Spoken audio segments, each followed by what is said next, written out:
Welcome back, everyone. Well, as recent weather proves, we're about ready to go into the cycling season. One of my favorite sports, by the way. And let's face it, all throughout the North Country here, we've got wonderful bike trails and wonderful places to go. I think my favorite, by the way, is the National Historical Park, right outside of Saratoga, kind of over in Stillwater and Schuylerville area.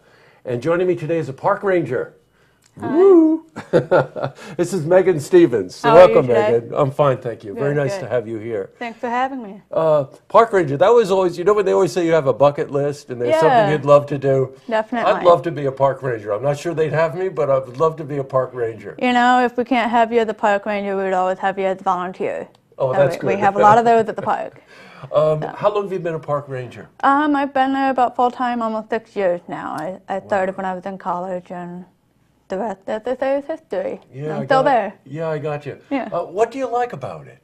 Well, I love engaging with the public every day and talking and hearing the stories about the people that come here, and also talking about the people who served at Saratoga, whether they be the soldiers or the women or children that were there. Yeah, that were there. Let's face it, in terms of history, there are very few events in history more pivotal than the Battle of Saratoga, which is essentially where the park is where the battle took place. The battle was throughout the county, but most of it was centered right there at Saratoga National Park.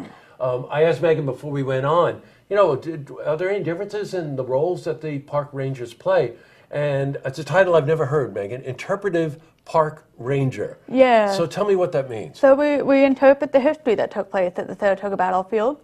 So we have the battles that take place, and so our job as interpretive park rangers is not to interpret any languages or anything like that, but we're interpreting the stories of the people who were there, and telling those stories in a way that everyday people like you and me can relate to something that happened 241 years ago. Isn't that remarkable? It's a long time ago, so a lot of people find it hard to relate to that.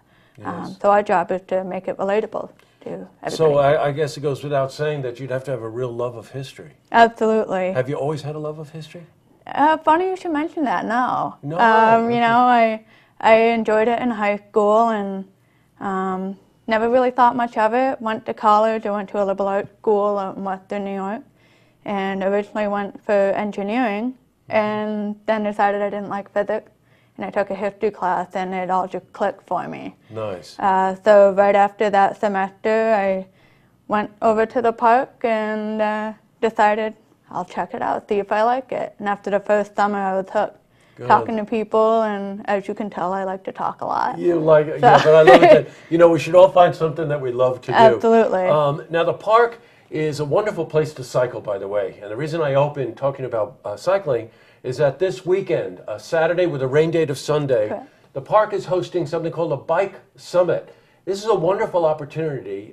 Not only is the park a great environment to cycle, I think the loop is something 11 or 12 miles. Yep, right around 11 miles. Yeah, and it's challenging, but it's not too challenging. Wonderful rolling hills.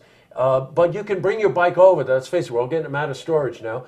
Take it over there. You can have the tire pressure checked. You can have it, the grease checked. You can check for safety. You can check for helmet use and stuff like that. And LL Bean is going to be there. Yeah, So tell us about that. They're a great partner with the park. They have a store right down in Albany, and we've had them come to the park a couple of times before, and always in April, so it's a little bit cold. We thought, what better opportunity than May, it's National Bike Month. So they'll be coming up, and they'll be setting a tent right in the parking area. They have a portable mechanic station that they bring along. And like you said, they'll So be they can do checking tune-ups, and they can do all kinds of safety checks and stuff. And they'll be doing like a helmet fitting. Good. So if you haven't gotten any of that stuff ready yet, not to worry, you can bring your bike to the battlefield this weekend. And to give everybody the extra incentive, we've waived the fee for all cyclists this Great. weekend. So. By the way, the usual fee is something like $3 for an 11-mile ride that I got to tell you, I've done it. It is absolutely stunning. Some of the vistas you won't believe, which is why it was the site of the Battle of Saratoga, because the sight lines and things like that.